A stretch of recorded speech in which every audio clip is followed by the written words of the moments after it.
Queria convidar você a abrir a sua Bíblia comigo, lá em Apocalipse, no capítulo 3, a gente vai ler a partir do verso 14.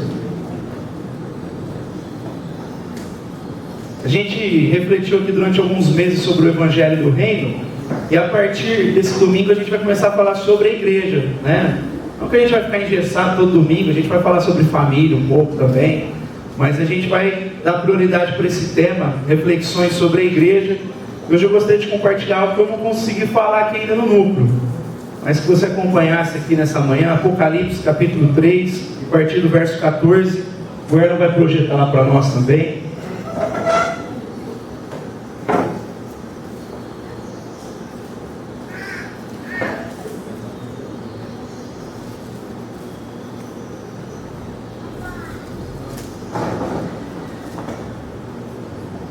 Todo mundo encontrou? Apocalipse 3, do versículo 14, diz assim o texto: ao anjo da igreja em Laodiceia escreva: essas são as palavras do Amém, a testemunha fiel e verdadeira, o soberano da criação de Deus. Conheço as suas obras, sei que você não é frio nem quente. Melhor seria que fosse frio ou quente. Assim, porque você é morno, não é frio nem quente, estou a ponto de vomitá-lo da minha boca. Você diz: estou rico, adquiri riquezas e não preciso de nada. Não reconhece, porém, que é miserável, digno de compaixão, pobre, cego e que está nu. Dou-lhe este conselho: compre de mim ouro refinado no fogo, e você se tornará rico. Compre roupas brancas e vista-se para cobrir a sua vergonhosa nudez, e sempre colhido para ungir os seus olhos e poder enxergar. Repreendo e disciplino aqueles que eu amo. Por isso, seja diligente e arrependa-se. Eis que estou à porta e bato. Se alguém ouvir a minha voz e abrir a porta, entrarei e cearei com ele e ele comigo. Ao vencedor darei o direito de sentar-se comigo em meu trono, assim como eu também venci e sentei-me com meu Pai em seu trono. Aquele que tem ouvidos, ouça o que o Espírito diz às igrejas. Pai, nós te agradecemos pela tua palavra e pedimos que o teu Espírito venha direcionar esse tempo, dando lucidez a cada um de nós, a fim de compreender os propósitos e a tua vontade para as nossas vidas. Te pedimos em nome do teu Filho Jesus. Amém. Há um diálogo bem conhecido entre Tomás de Aquino e o Papa Inocêncio IV, talvez eu tenha falado aqui alguma vez, em que o Papa estava percorrendo lá todo o império que havia construído e dizendo para Tomás de Aquino: olha, eu não posso mais dizer como meu antecessor Pedro, que eu não tenho nem prata nem ouro, porque veja quanta prata, quanto ouro, quanta riqueza, quanto luxo, quanta coisa que nós adquirimos ao longo desses anos.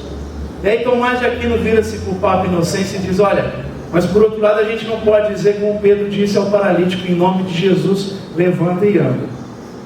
Que a gente tem poder, a gente tem status, a gente tem influência, a gente tem toda essa riqueza, mas a gente não tem o principal, que é a virtude de Deus em nós, a presença de Cristo em nós. Há um apologista do século XII que fala a mesma coisa, chamado Otto de Freising. Ele dizia assim: sentir-se encantado pela igreja primitiva, pela simplicidade daquela igreja. Contudo, ele diz assim: olha, aquele modelo era muito interessante, cativante, mas parece que o atual é mais conveniente para nós. Falando também daquilo que a igreja havia se tornado.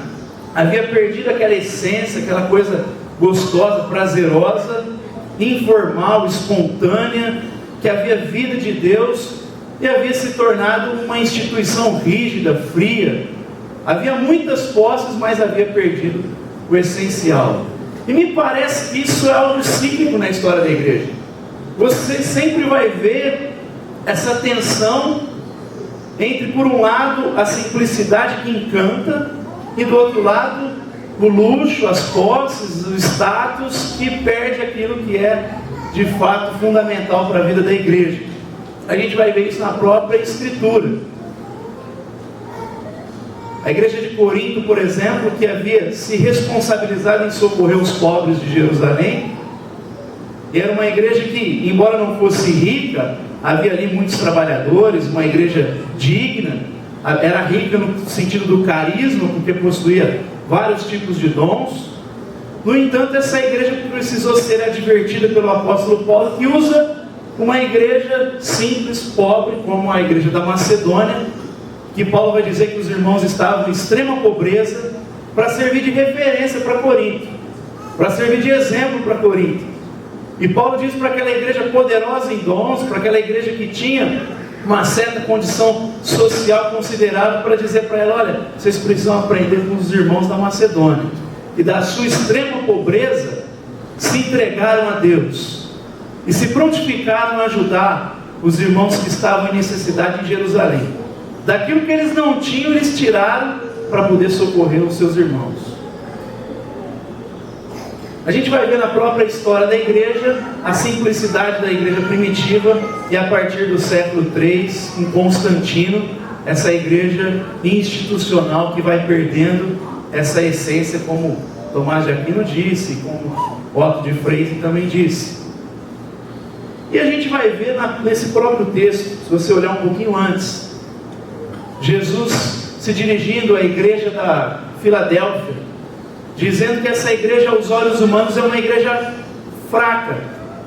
Apesar da tua pouca força, ele vai dizer: eu coloquei uma porta aberta diante de você que ninguém pode fechar. Uma igreja que aos olhos humanos não tinha potência, era uma igreja sem expressão, uma igreja pequena, frágil a olhos humanos. Contudo, Jesus vai dizer sobre ela: olha, há uma porta aberta diante de você que ninguém pode fechar. Eu mesmo abri essa porta. E contudo, para Laodiceia, que é uma igreja poderosa, rica, ele vai trazer uma advertência séria. O fato dele mencionar ouro, vestes, colírio, tem toda uma relação com a cidade de Laodiceia, porque Laodiceia era uma cidade muito rica, muito poderosa.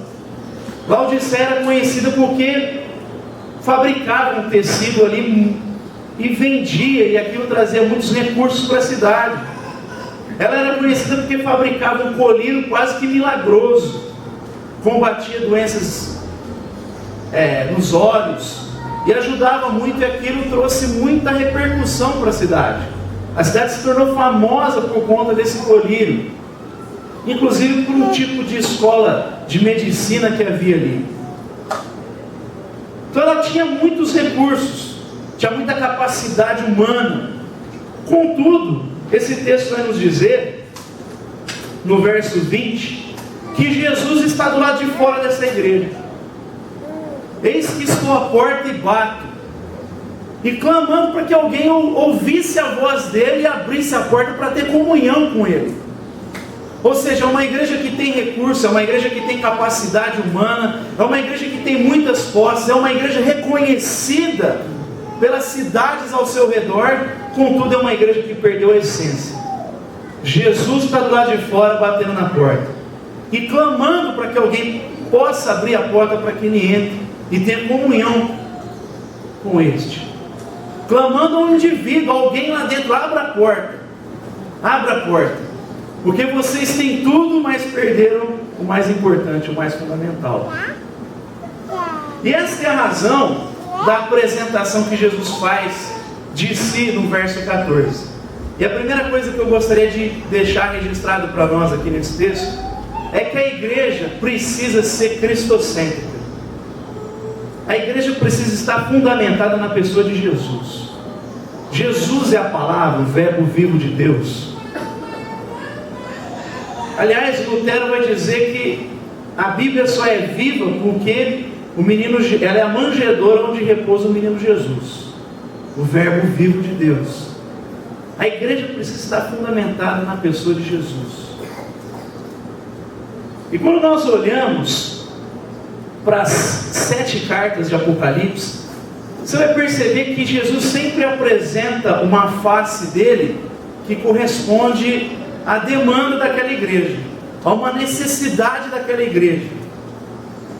Por exemplo, ele vai dizer à igreja de Éfeso que ele está andando entre os candelabros, os 7 candelabros. Ele está dizendo: sou eu que ando entre a igreja, no meio da igreja. E é porque eu ando no meio da igreja, é porque eu estou presente, passeando na igreja, que eu conheço as tuas motivações, Éfeso. E eu posso dizer para você: você abandonou o seu primeiro amor. arrependa, volta do lugar de onde você caiu. Ele só pode fazer essa afirmação porque ele está presente lá. Ele apresenta essa face: eu sou o Emanuel, eu sou o Deus conosco, eu estou presente, eu conheço o teu coração. Para a igreja de Esmirna, ele se apresenta como aquele que morreu, mas venceu a morte, ressuscitou. Aquele que sofreu, mas que voltou dentre os mortos. E por causa disso ele pode dizer para uma igreja que estava passando por muita perseguição, por muita provação, por muito sofrimento, ele pode dizer para ela: olha, ser fiel até a morte, eu dar-te-ei a coroa da vida. Porque eu também sofri, eu morri, e você pode vencer, porque eu capacito você a passar por isso. Você vai passar por uma severa perseguição, mas ser fiel até a morte, eu vou te dar a coroa da vida. Ele apresenta a face daquele que tem empatia por essa igreja, por aquele que passa pela mesma situação dessa igreja, e por isso ele pode capacitá-la para vencer os mesmos sofrimentos, os mesmos problemas, as mesmas tribulações. Ele vai um pouquinho e vai dizer para Pérgamo: olha, eu sou aquele que tem uma espada afiada na boca, e eu vou contra você para lutar contra as heresias que há no meio de ti. Então ele vê a demanda, há um falso ensino ali, e ele vem com a espada afiada, ele vem com a palavra, ele vem combater aquele falso ensino, que graças a Deus só existia naquele tempo. Não tem hoje falso ensino, não tem quase nada de falso ensino nos nossos dias. Ele vai um pouquinho para Tiatira e diz assim: olha, eu tenho os meus pés são de bronze, que tem a ver com o juízo, aquele que julga todas as coisas. E por ser juiz, ele olha para a igreja de Tiatira e diz: olha, eu encontrei idolatria no meio de vocês. Na primeira igreja havia um falso ensino, ali a igreja estava cercada pela idolatria, cultuando outros deuses, se dobrando a outros deuses. Ele então repreende e vem com a figura de um juiz exortar severamente aquela igreja. A igreja de Sardes, ele diz: eu sou o dono da igreja, e porque eu sou o dono da igreja, eu sei quem pertence a mim, eu sei quais pessoas aí são propriedade minha, foram compradas pelo meu sangue. E por ser dono e conhecer quem lhe pertence, ele diz para essa igreja: olha, tem muita gente aí que se acha judeu, mas não passa de sinagoga de Satanás. Eu conheço quem lhe pertence. A igreja de Filadélfia, ele diz: você tem pouca força, mas eu tenho autoridade, eu tenho as chaves do reino, eu abri a porta, sou eu que abro. O que eu abro ninguém pode fechar, e o que eu fecho ninguém pode abrir. E fica tranquilo, porque apesar da tua aparente pouca força, eu abri a porta, eu tenho autoridade para abrir a porta. E para a igreja de Laodiceia ele vai se apresentar também. Veja comigo o verso 14. Pode colocar aí, projetado. Ao anjo da igreja em Laodiceia escreva: estas são as palavras do Amém, a testemunha fiel e verdadeira, o soberano da criação de Deus. Ele se apresenta como a referência para essa igreja. Essas são as palavras do Amém. Essas são as palavras daquele que diz para Deus: assim seja, seja feita a tua vontade, assim na terra como no céu. Essas são as palavras daquele que está em concordância com Deus em todo o tempo, e que não discorda de Deus em momento algum, que diz sim para Deus em todo o tempo. Essas são as palavras daquele que está em harmonia com a vontade de Deus, e que em nenhum segundo da vida disse não para Deus, e que nos momentos mais difíceis diz: olha, se possível afasta de mim esse cálice, contudo não seja feita a minha vontade, mas seja feita a tua. É alguém que está agarrado à vontade de Deus, que está dizendo: assim seja a tua vontade, está dizendo amém para Deus em todo o tempo, que faz da vontade de Deus a sua comida e a sua bebida. Essa é a apresentação que Jesus está fazendo de si, a face que ele apresenta para Laodiceia. Essas palavras, Laodiceia, são daquele que está em concordância com Deus, que diz amém para Deus. Mas não só diz amém, não só diz assim, seja feita a tua vontade, é a testemunha dessa vontade, fiel dessa vontade. Ele não só diz amém, ele apresenta de modo fidedigno essa vontade, ele testemunha essa vontade, ele apresenta essa vontade. Não é algo apenas que você concorda com os lábios, você apresenta com a vida, você reflete com o teu ser. Ele está dizendo, Laodiceia, presta atenção que as palavras que vão ser ditas sobre você são daquele que está em acordo com Deus e aquele que apresenta de modo fidedigno a vontade de Deus. Mas não só apresenta de modo fidedigno essa vontade, ele é o próprio padrão dessa vontade, porque é a testemunha fiel e verdadeira. Ele é a própria verdade.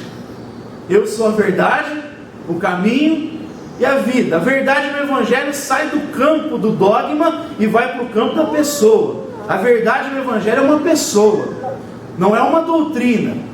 Tem relação com doutrina, mas acima de tudo é a pessoa de Jesus. E ele está dizendo, olha, eu não só digo, assim seja feita a tua vontade, eu não só apresento essa vontade, eu sou a própria vontade, eu sou a própria verdade, eu sou o prumo.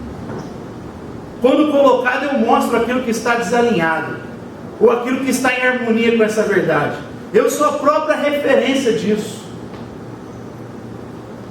Mas não só isso, ele vai dizer que é o princípio da criação de Deus, é o soberano da criação de Deus, é a referência da criação de Deus, é aquele que puxa a fila, é o nosso modelo, é o nosso protótipo, é o nosso exemplo, é o nosso paradigma.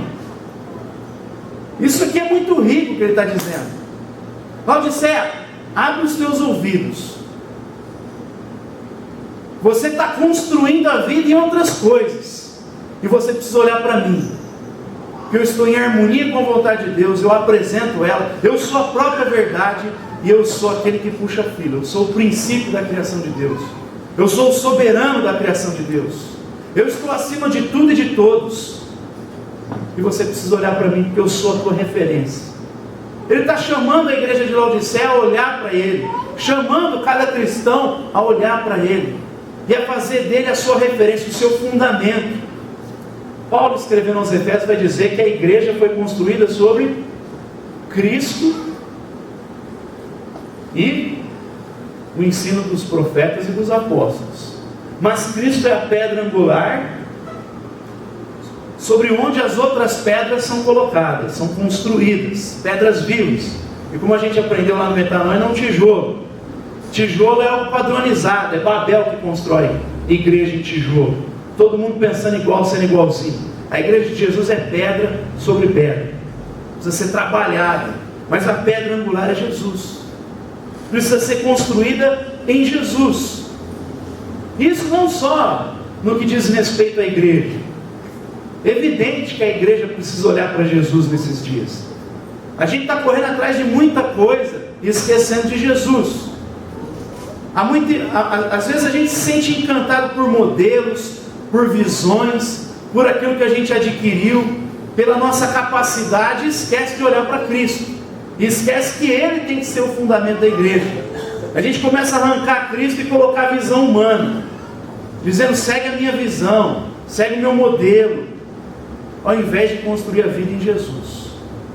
Tem muitos que correm atrás de visões nesses dias, visões humanas, e esquece que Jesus disse para Pedro, Pedro, pastoreia a minha igreja.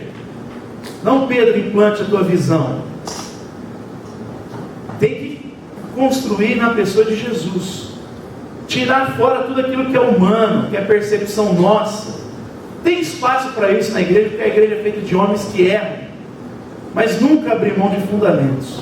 Tem que discernir daquilo que é essencial, fundamental, daquilo que é secundário.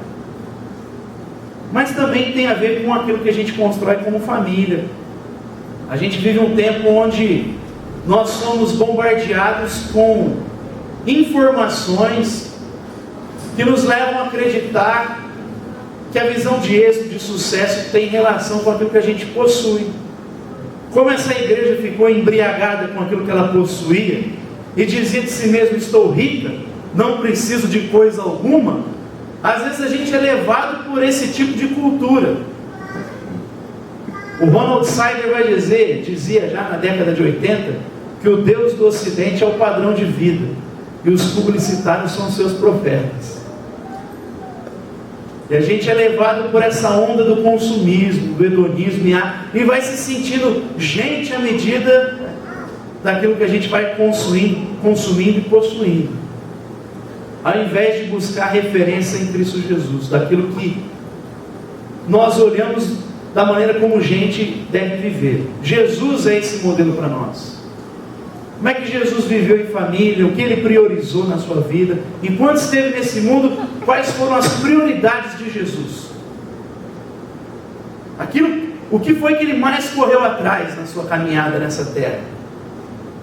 Como é que Ele tratou as pessoas e a sua própria família? É nele que nós devemos olhar. E é o que esse texto está nos ensinando. Cuidado para não construir a tua vida em outras coisas, ao invés de olhar para Cristo Jesus. A igreja precisa ser cristocêntrica. Ele é a verdade, Ele é a referência. Porque quando a igreja perde isso de vista, quando a igreja não é cristocêntrica, esse texto vai nos mostrar, a partir do verso 15, que essa igreja se torna insípida, essa igreja se torna irrelevante, essa igreja perde a sua funcionalidade, ela não serve para mais nada. Verso 15: conheço as suas obras, sei que você não é frio nem quente. Melhor seria que você fosse frio ou quente. Assim, porque você é morno e não é nem frio nem quente, estou a ponto de vomitá-lo da minha boca. A gente está acostumado a olhar para esse texto pensando em fervor espiritual e até uma relação sobre isso.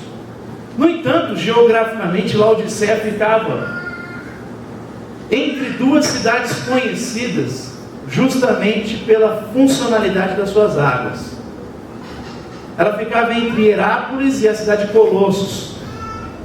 Uma das cidades era conhecida porque tinha águas térmicas, águas quentes. Da mesma forma que a gente vai tirar férias às vezes em Caldas Novas, água quentinha lá, não é porque tinha criança, né? A água, tinha muita criança na piscina, água quentinha mesmo. Essa cidade era conhecida por isso. E muitos historiadores vão dizer que ela tinha uma função terapêutica. Ela curava muitas doenças de pele, tirava o estresse também, né? Que você vai sentar lá naquela água quentinha. Então ela tinha uma função terapêutica. E por outro lado, a cidade de Colossos era conhecida pelas suas águas frias. E durante o calor, durante o verão, muita gente alugava casas ao redor do lago ali para poder curtir as águas de lá. Historiadores dizem que na entrada da cidade estava escrito: eis um lugar de refrigério. Aqui é um lugar de refrigério. Esses 3 meses do verão a galera ia lá atrás de refrigério. Então pensa comigo, uma cidade tinha uma função terapêutica, gerava cura. A outra cidade gerava refrigério, trazia refrigério. E Jesus vai dizer sobre Laodiceia: olha, você não é nem quente e nem fria.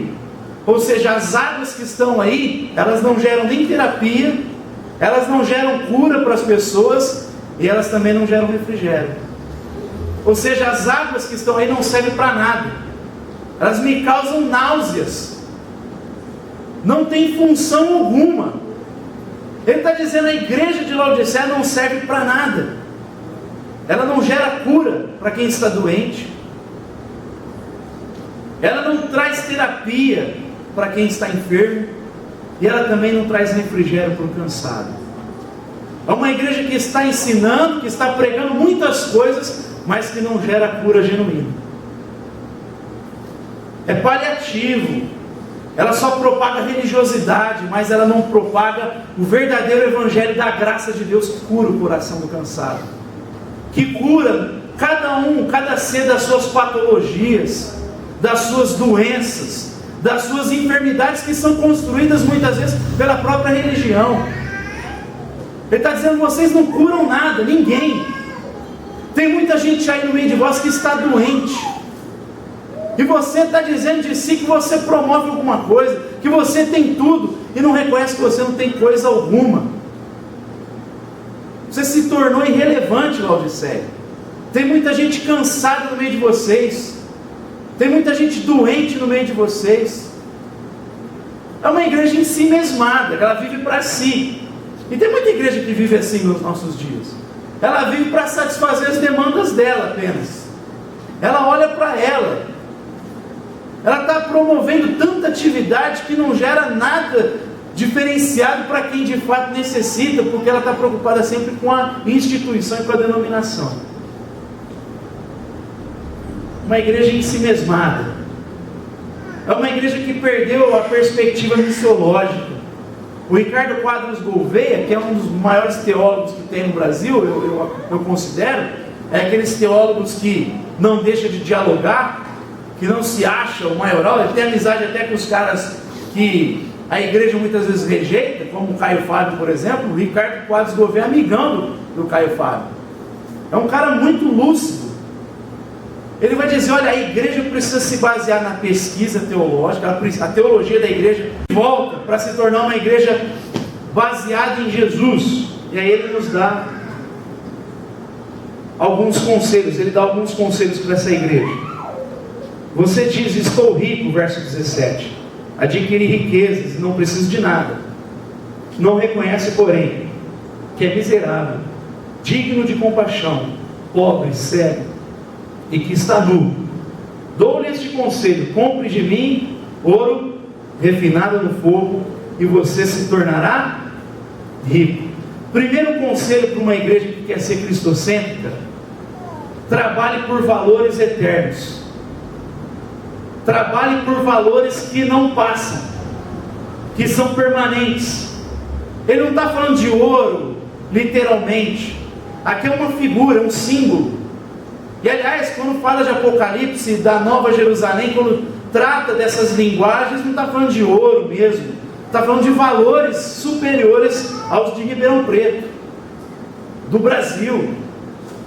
Ele fala, não se paute em coisas que passam. Você precisa se agarrar naquilo que permanece para todo sempre. Os valores que você precisa buscar na sua vida são os valores da Nova Jerusalém, não valores passageiros. Compra de mim ouro, vem atrás daquilo que não passa, é o que ele está dizendo. Mude os valores de você, Laodiceia.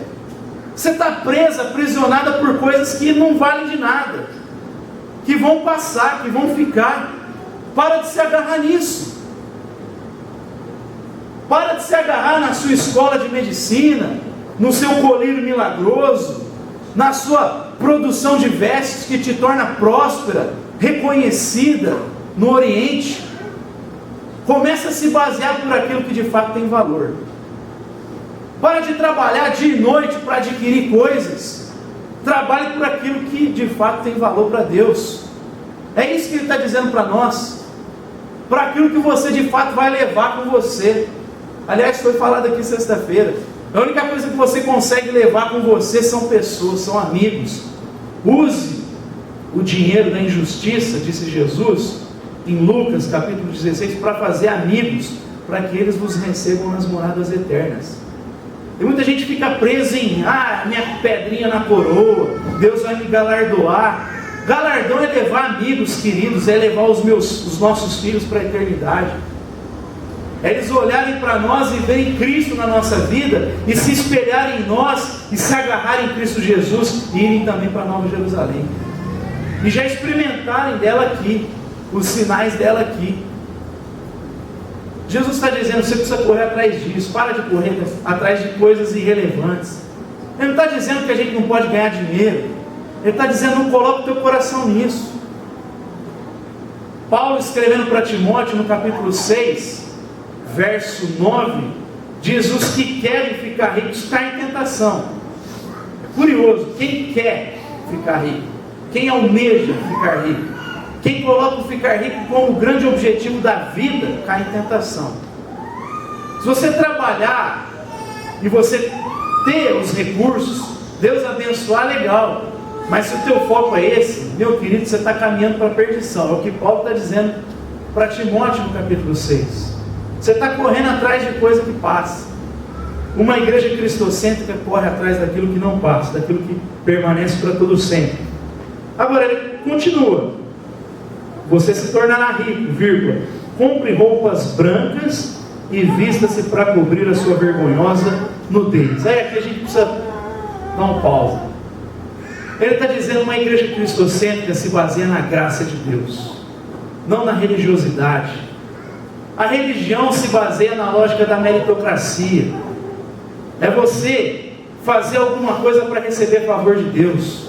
E toda religião se move nisso, até a evangélica hoje, que não era para se basear nisso. A igreja evangélica é justamente aquela que fala do evangelho da boa nova, que é a graça. Você não precisa fazer coisa alguma. Nada, não, nada. Você é salvo pela graça de Deus.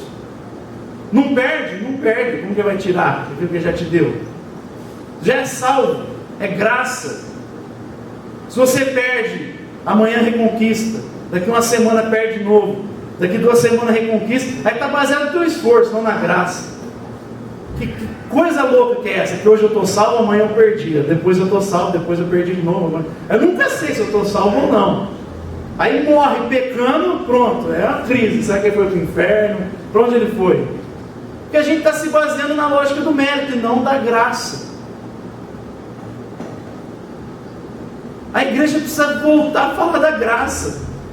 E é tão curioso que hoje muitas igrejas e movimentos não institucionais que falam da graça, estão sendo taxados pelos institucionais como alguém que está abrindo mão de valores. Estão tão habituados com a lei, com o legalismo, que a graça é um absurdo para eles. Que a graça é um escândalo. Porque parece que quem fala de graça está falando assim, vamos pecar, vamos viver zoado mesmo. Ninguém fala isso. É que o pessoal está tão habituado com a eficácia, com o esforço humano, que esqueceu que a graça de Deus, o Espírito de Deus produz uma nova vida. E quem foi alcançado pela graça, fica constrangido por o amor de Cristo e começa a viver para Ele, para a glória dEle. Mas não precisa ficar pondo fardo, coisa pesada sobre as costas de ninguém, porque é graça. Graça foge à lógica nossa da matemática. Graça para nós é absurdo mesmo. É a parábola dos trabalhadores na vinha de Mateus 20. Um trabalha às 8, outro às 10, outro meio-dia, outro às 3, outro às 5, e todo mundo ganha igual. E começa por quem começou a trabalhar às 5 ainda, para deixar mais revoltado ainda. Pô, eu estou ralando aqui desde o começo, mas cara, eu combinei com você isso aí, é o denário. Não te trapacei em nada. Você está com inveja porque eu sou generoso demais? A gente fica revoltado com a generosidade de Deus. É o irmão mais velho do filho que foi embora, na parábola do filho pródigo. Pô, eu estou aqui o tempo todo, você não deixou eu matar um novilho para fazer um churras com meus amigos? Mas cara, você podia ter matado a hora que você quisesse. Era só me pedir. Mas esse cara perdeu tudo e você tornou ele herdeiro de novo? Meu filho, como diz o Rubem Alves, eu não sou no crédito, eu também não sou no débito, é graça, é favor imerecido. Você não merece nada, eu te amo voluntariamente, porque eu decidi te amar. E pessoal, não tem algo mais transformador que ouvir um negócio desse. É que às vezes a igreja prega graça, quando o cara se batiza, começa a mensagem da desgraça. Não é verdade? Não, é graça, Deus te ama. Aí você batiza agora, começa uma vida de desgraçada. Começa a pôr cargo nas costas. Não é assim. Fardo pesado, olha, cuidado, você vai perder a salvação, irmão. Mas não era graça? Mudou? Não é mais graça? Não, você precisa cumprir isso aqui. Você precisa fazer. Vira um rato de igreja. Eu não concordo. Tem pessoas que viviam uma vida miserável, às vezes, no mundo. Estava lá perdidão. Aí fala, pelo menos agora está na igreja. Mas não sai da igreja. Vira um rato de igreja. E não gera transformação dentro de casa, às vezes. Está lá agradando o pastor, fazendo tudo para crescer. Abraça a visão. Aí fala, mas pelo menos está na igreja. Sinceramente, eu não sei o que é mais desgraçado. Você ser escravo do pecado porque você está indo lá na noitada, não tem compromisso com nada, ou você ser um escravo da religião.